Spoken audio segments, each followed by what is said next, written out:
नमस्कार, आप देख रहे हैं लोकसभा चुनाव पर हमारा खास शो बैटल 2024 और मैं हूं आपके साथ परवीन शेख। लोकसभा चुनाव 2024 को लेकर पूरे देश में सियासी तापमान चढ़ा है। तीसरे चरण के लिए 7 मई को वोटिंग है, जिसका चुनाव प्रचार आज शाम को थम जाएगा। वोटिंग से पहले पीएम मोदी से लेकर राहुल गांधी तक ने कर्नाटक, महाराष्ट्र, गुजरात, मध्य प्रदेश, छत्तीसगढ़ में जमकर प्रचार किया। तीसरे चरण में 12 राज्यों की 95 सीटों पर वोटिंग है। 7 मई को असम की 4, बिहार की 5, छत्तीसगढ़ की 7, दादर नागर हवेली और दमन दीव की 2, गोवा की 2, गुजरात की 25, जम्मू कश्मीर की 14, मध्य प्रदेश की 9, महाराष्ट्र की 11, यूपी की 10 और पश्चिम बंगाल की 4 सीटों पर वोट डाले जाएंगे। तीसरे चरण में कई दिग्गजों का भविष्य टिका है, जिनमें खास है विदिशा में शिवराज सिंह चौहान, गुना, शिवपुरी से ज्योतिरादित्य सिंधिया और राजगढ़ में दिग्विजय सिंह। यूपी में मुलायम परिवार के अक्षय यादव, डिंपल यादव, महाराष्ट्र की बारामती सीट पर सुनेत्रा पवार और सुप्रिया सुले की साख भी दांव पर है। गुजरात की गांधीनगर सीट से अमित शाह बीजेपी के उम्मीदवार हैं। तो कैसे तीसरा चरण बना दिग्गजों के लिए चुनौती, इसी पर चर्चा के लिए मेरे साथ स्टूडियो में मौजूद हैं कैपिटल टीवी के editor in chief doctor Manish Kumar और एग्जीक्यूटिव एडिटर राजीव कुमार। आप दोनों का स्वागत है। धन्यवाद। डॉक्टर साहब, तो तीसरा चरण सिर्फ दिग्गजों के लिए या फिर वाकई में बीजेपी के लिए भी बड़ी चुनौती? आपने दिग्विजय सिंह का नाम लिया तो मुझे अमित शाह का भाषण याद आ गया। रायगढ़ में पहुंचे हुए थे, उन्होंने कहा था कि भाई ये शायद दिग्विजय सिंह का आखिरी चुनाव होगा। उन्होंने घोषणा भी कर दी है। तो अमित शाह ने कहा कि ये आशिक का जनाजा है, जरा धूम से इस बार निकालना, मतलब रिकॉर्ड मार्जिन से हरा करके भेजना इनको। तो राजनीति में कभी कभी इस तरह का फन अच्छा लगता है, लेकिन राहुल गांधी की वजह से जिस तरह के प्रवक्ताओं को उन्होंने भर्ती कर लिया है, पूरा माहौल जो विषाक्त हो गया है, गाली गलौज ये वो इस तरह के, वो अच्छा नहीं लगता है। अगर इस तरह के कटाक्ष हो कि आशिक का जनाजा है, जरा धूमधाम से हराओ, तो फिर उसमें मज़ा भी आता है। खैर, हिंदुस्तान की राजनीति दूसरे ट्रैक पे चली गई है, क्योंकि कुछ लोगों ने यह सोच लिया कि हमारी बपौती है। 2014 में हारे तो उनको लगा कि भाई फ्लूक है। 2019 में हारे तो खुद आईना देखने के बजाय इन्होंने कह दिया भाई पुलवामा में जो है, खुद जो है बीजेपी वालों ने हमला भी करवा दिया पुलवामा को चुनाव में इस्तेमाल करके। ये अभी तक जनता से इनकी कोई गुजारिश नहीं है। जनता के पास क्या ताकत है ये अब तक राहुल गांधी समझ नहीं पाए हैं, और जनता को कैसे सिर पे उठाना है और अपनी जगह उनके दिल में बनाना है, ये इल्म उनको है ही नहीं। और इसलिए तीसरा फेज मैं तो देख रहा था। मुझे कोई आप बता दीजिए वीडियो देखने वाले कि किसी एक बड़े कांग्रेसी लीडर, ये जो 95 सीटों के ऊपर हो रही है, एक कांग्रेस का बड़ा लीडर बता दे कि भाई उसकी जीत जो है वो पक्की है। यही तो खेल है, यही तो खेल है। लोगों को समझ में नहीं आ रहा है। मैं बार बार कह रहा हूं 4 जून को इतिहास रचा जाएगा। क्यों? एक बेसिक सा सवाल है भाई, पूरे देश भर में चुनाव हो रहे हैं ना, अलग अलग जगह पे। एक सीट बता दो कि भाई जिसमें कांग्रेस पार्टी का कोई बड़ा लीडर चुनाव जीत रहा है। कोई दिग्विजय सिंह का नाम आपने लिया, दिग्विजय सिंह जीत रहे हैं क्या? हालत खराब है उनकी, घूम घूम के कह रहे मेरा लास्ट है, आखिरी है, आखिरी है। तो आप ये देखिए कि किस तरीके से ये चुनाव थर्ड फेज तक जाते जाते वन साइडेड हो गया। लोग चुनाव के बीच में पार्टी छोड़ के भाग रहे हैं। कोई उम्मीदवार कह रहा है कि हमारे पास कांग्रेसी जो है वो पैसे ही नहीं भेज रहे हैं, मैं क्या कैंपेन करूंगी, पूरी की उम्मीदवार जो कांग्रेस की वो पीछे चली गई। तो इस तरीके से तो कहीं सूरत में अपने आप जो है वो, आप ये देखिए टेक्निकली भी भाई, आप इतने बड़े बड़े नेता हैं, कांग्रेस के लीडर जो है, कांग्रेस के लीडर वो केजरीवाल को बचाने के लिए सुप्रीम कोर्ट में इतने बड़े बड़े वकील, आप अपने उम्मीदवारों का फॉर्म भी नहीं भर सकते ठीक से, कैंसिल हो जा रहा है। लानत आनी चाहिए। तो ये मुझे लग रहा है कि थर्ड फेज आते आते माहौल जो है वो एक तरफा हो चुका। कितना भी झूठ प्रपंच, वोट कम आया है, ये हुआ है, वो हुआ है, पहले फेज में बीजेपी को बड़ा नुकसान है, दूसरे फेज में, ये सब प्रोपेगेंडा अब जो है धाराशायी हो गया है। जैसे जैसे समय बीतता जाएगा बीजेपी और बलवान होती जाएगी और ये कांग्रेस पार्टी और इसकी सीटें सिकुड़ती चली जाएंगी। डॉक्टर साहब का साफ तौर पर कहना है कि तीसरे फेज में बीजेपी यहाँ पर एक तरह से एक क्लीन स्वीप और 95 सीटों पर बढ़त है, लेकिन यहाँ पर जो दिग्गज बीजेपी के हैं उनके सामने वाकई में कोई चुनौती नहीं। देखिए, कोई चुनौती तो दिख नहीं रही है। चुनौती जो है वो उन दिग्गजों के लिए है जो इतने सालों तक राजनीति में अपने धाक जमाने की कोशिश करते रहे, अपने स्वघोषित नाम के लिए जाने जाते हैं।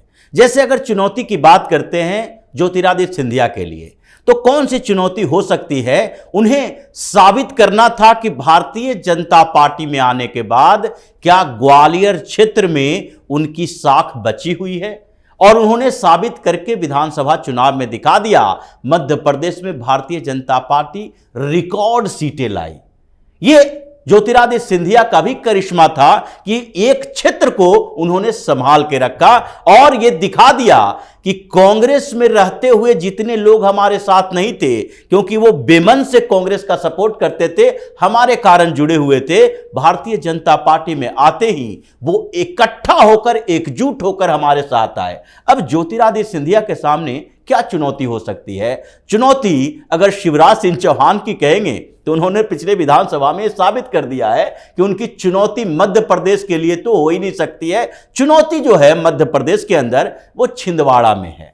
चुनौती कांग्रेस के लिए है, कमलनाथ के बेटे नकुलनाथ के लिए है कि इस बार लग रहा है कि 29 की 29 सीटें भारतीय जनता पार्टी को जीतना है, तो छिंदवाड़ा से कमलनाथ को भगाओ। और वहां पर जैसे 300 से ज्यादा नेता कार्यकर्ता भारतीय जनता पार्टी में एक लोकसभा क्षेत्र से शामिल होता है, तो कांग्रेस के लिए चिंता का विषय है। दिग्विजय सिंह तो ऐसे भी मजबूरी में चुनाव लड़ रहे हैं। राहुल गांधी ने कहा चुनाव लड़ना है, लड़ लिए, वो चाहते नहीं हैं, कैंपेन कर रहे हैं। उनकी कैंपेन की रिपोर्ट देखिए, वो अपना चेहरा लोगों के सामने ले जाकर कहते हैं पहचानते हो या नहीं, या भूल गए हो। लोग भूल चुके हैं कि दिग्विजय सिंह भी कोई नेता मध्य प्रदेश के हुआ करते थे। इसलिए इनकी चुनौतियां नहीं हैं। चुनौतियां हैं छिंदवाड़ा से नकुलनाथ के लिए, चुनौतियां हैं सुप्रिया सुले के लिए जो मराठा चाणक्य कहे जाते थे। ये शरद पवार अब तो कोई भूल से भी नहीं कहेगा कि ये चाणक्य हैं, जिनके भतीजे ने इनकी पूरी पार्टी हड़प ली, अब काहे का चाणक्य। और उन्होंने बारामती से इन्हें भगाने के लिए एक पूरा का पूरा अपना कुनबा उतार दिया है। अजीत पवार ने अपनी पत्नी सुनेत्र पवार को उतारा है। बारामती के बाहर शरद पवार जा नहीं पा रहे हैं, डरे हुए हैं इस लेवल पर कि अगर सुनेत्र पवार ने सुप्रिया सुले को हरा दिया तो उनकी पार्टी बचेगी नहीं। अब अपने बेटी का कैरियर आगे कैसे बढ़ाएं, क्योंकि इस हार के बाद उसका कैरियर खत्म हो जाएगा। इसलिए चुनौती उन लोगों के पास है, भारतीय जनता पार्टी के पास नहीं है। अलग अलग जगहों पर देखें तो तीसरे चरण के चुनाव में भाजपा तो किसी चुनौती के सामने है ही नहीं। चुनौतियां जो कांग्रेस और उन क्षेत्रीय क्षत्रपों के पास है, जो अपने आप को बड़ा चाणक्य समझते थे, आज धराशायी हो चुके हैं। यानी विपक्ष अपने ही गढ़ में घिर चुका है। डॉक्टर साहब, जिस तरह से तीसरे चरण में लगातार कांग्रेस के जो दिग्गज हैं जिन्होंने पार्टी से इस्तीफा दिया है और अभी भी इस्तीफों का दौर जारी है, तो इससे क्या यहाँ पर कांग्रेस का जो कैडर है उसमें क्या संदेश गया है? देखिए, मैं शुरू से कहता आ रहा हूं कि वोटिंग परसेंटेज जो 2-3% डाउन हुआ है पिछली बार से, उसमें ज्यादा कंट्रीब्यूशन ये विपक्ष का है। कांग्रेस पार्टी के लोग बाहर नहीं निकल रहे हैं। जो वोटर है विपक्ष की तरफ से, उनको लग रहा है कि अब तो कुछ भी कर लो, जीतेंगे नहीं। कारण आप समझिए, यहां जीत के लाले पड़े हुए हैं कांग्रेस पार्टी को, इंडी गठबंधन को। और भारतीय जनता पार्टी क्या प्लान कर रही है? प्लान कर रही है कि इस बार अपना वोट परसेंटेज 50% पहुंचाना है। आपका एम ही अलग है। आप जिस तरीके से आप प्लान कर रहे हो और जिस चीज के लिए आप प्रयास कर रहे हो, उसी में मार्क डिफरेंस है। एक तरफ आदमी कह रहा है भाई 400 पार के लिए हम मैदान में कूदे, आप उस आदमी का कॉन्फिडेंस समझिए। और दूसरी तरफ आप सांप छुछुंदर का खेल खेल रहे हैं। भैया अमेठी से लड़ना है, नहीं लड़ना है, रायबरेली से लड़ना है, नहीं लड़ना है। क्या मैसेजिंग जाता है? इससे मैसेज कार्यकर्ताओं को जाता है कि हमारा लीडर वीक है, हमारा लीडर मोदी से बिल्कुल चारों खाने चित हो चुका है, आप उनके मैच में हो ही नहीं। कहां आपने शुरुआत की थी कि इंडी गठबंधन सारे देश के जो अपोजिशन जो है एक साथ आएंगे, मोदी को हराएंगे। कहां है वो? दूरबीन लगाइए, देखिए, और उन यूट्यूब हो, मीडिया हो, पत्रकार से सवाल पूछिए जो माहौल बनाने का काम कर रहे थे माल खा के, कि ये तो मोदी के लिए बहुत बड़ी चुनौती हो गई है, सारा विपक्ष 28 पार्टियां एक साथ आ जाएगी। क्या क्या कहानी सुनाते थे ये लोग। हम लोग उस वक्त भी हंसते थे कि भाई ऐसे थोड़ी होता है। अभी आप देखिए, झूठ प्रपंच ये सारी चीजों में लगे हुए हैं। कहां है फोकस विपक्ष का? कहां फोकस है? क्या मुद्दा लेकर के विपक्ष वहां पहुंची? चकरघन्नी हो गए। वो कहते हैं भाई शरबत बनाते तो चीनी पानी में डाल के कैसे मिला देते हैं। मोदी ने विपक्ष को ऐसे ही मिला दिया, खत्म कर दिया। पता ही नहीं है कि कहां गायब हो गया चीनी। आप एक मुद्दा उठाते हो, प्रधानमंत्री एक आकर के एक बयान देते, पीछे पीछे सारे लोग चलने लगते हैं। कहां गया वो बेरोजगारी, कहां गया वो महंगाई, कहां गया वो क्या आता है, इलेक्टोरल बॉन्ड। भूल गए लोग, भूल गए लोग। मैं देख रहा हूं उस तरह के जो कांग्रेसी यूट्यूबर सब, पहले जो बड़े बड़े एडिटर होते थे टेलीविजन चैनल में जाते हैं, भाई इलेक्टोरल बॉन्ड, पब्लिक बोलती क्या, नाम ही नहीं जानता है इलेक्टोरल बॉन्ड का। क्या लग रहा है ध्रुव राठी वीडियो बना देगा तो सारी जगह जनता में पहुंच गया। ये बेसिकली नौसिखिए लोग कांग्रेस पार्टी को लीड कर रहे हैं। They are behaving like a very small university groups. पूरे देश के लिए रणनीति बनाना, एक नेशनल पार्टी के लिए रणनीति बनाना, एक मोहल्ले चौराहे और यूनिवर्सिटी के अंदर और जो हॉस्टल के अंदर जो मेस सेक्रेटरी के लिए जो चुनाव होता है उसके लिए रणनीति बनाना, ये आसमान जमीन का फर्क है। राहुल गांधी ने यूनिवर्सिटी और कॉलेज के प्लानर्स को उठा करके अपने मुख्य सलाहकारों की लिस्ट में डाल लिया है, इसलिए ये दुर्गति हो रही है। तो कांग्रेस की दुर्गति तीसरा चरण आते आते यहाँ पर हाशिए पर है पूरी तरह से विपक्ष। राजीव जी, लेकिन यहाँ पर अब सवाल सिर्फ यही बचा है कि बीजेपी के दिग्गज कितने बड़े मार्जिन से जीत रहे हैं। देखिए, मार्जिन की बात तो अलग है, लेकिन स्ट्रेटजी की बात है। मार्जिन तो हर जगह पर दिखाई पड़ेगा परिणाम के साथ, क्योंकि जो कैंडिडेट खड़े हुए हैं उन लोगों के सामने, उसमें से आधा तो पहले ही सरेंडर कर रहे हैं। जैसा डॉक्टर साहब ने कहा, उड़ीसा में पुरी के उम्मीदवार वापस हो गए, इंदौर के उम्मीदवार ने अपनी वापस ही कर ली कैंडिडेसी। उसके बाद कई उम्मीदवार हैं वो प्रचार के लिए नहीं जा रहे, सोच रहे हैं हार तो सुनिश्चित है, काहे के लिए अपना जो बचाया हुआ पैसा है वो भी खर्च करें। पार्टी जितना पैसा दे रही है उसमें जो हो सकता है कर लो, अपना खुद मेहनत ना करो। तो ये तो पहले ही सरेंडर कर चुके हैं। लेकिन इन लोगों ने जो इंडी गठबंधन बनाया और इंडी गठबंधन के अंदर ये 28 पार्टियों का गुब्बार छोड़ा, ये भारतीय जनता पार्टी और उनके जो रणनीतिकार हैं उसके लिए बड़ा फायदेमंद हुआ।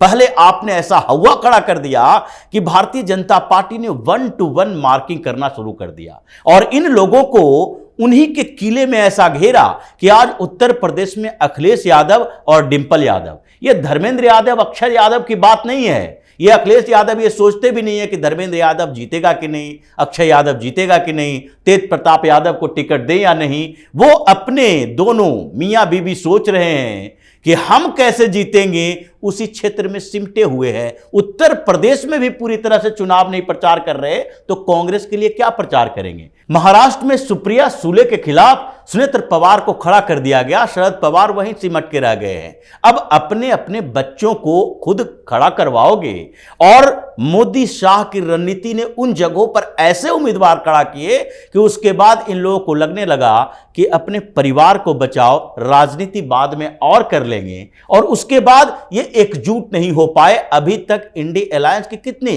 रैलियां हुई है, जो थोड़ा सा उससे ऊपर सोच सकता है, वैसे ममता बनर्जी जैसे नेताओं को उनकी कुर्सी पर आफत लगने लगी। पश्चिम बंगाल से वो बाहर निकलने की सोच भी नहीं सकती है। इतने फेजेज में चुनाव है कि वो उसी 3 सीट, 4 सीट, 5 सीट के चक्कर में पूरे एक फेज के बाद दूसरे फेज के लिए तैयारी करती रहती हैं। क्या पश्चिम बंगाल से बाहर कभी ममता बनर्जी को अपने इंडी अलायंस के किसी पार्टनर के लिए प्रचार करते देखा? तो इंडी अलायंस की अवधारणा जो थी वही खत्म हो चुकी है। विपक्ष खत्म है। अब कांग्रेस, भारतीय जनता पार्टी और राष्ट्रीय जनता दल ऐसे टकराव है, इसमें कोई चैलेंज, चुनौती हो ही नहीं सकती है।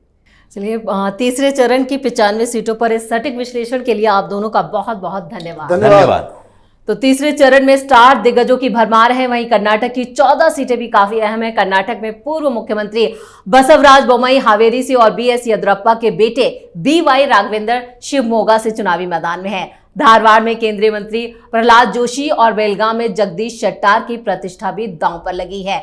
यानी यहाँ पर गुजरात और कर्नाटक में चुनाव संपन्न हो जाएगा इसी फेज में। तो बैटल में आज के लिए इतना ही। आपको हमारा ये वीडियो कैसा लगा नीचे कमेंट करके अपनी राय जरूर दें। वीडियो को लाइक करें, शेयर करें और कैपिटल टीवी को अगर सब्सक्राइब नहीं किया है तो जल्दी से सब्सक्राइब कर लें। धन्यवाद।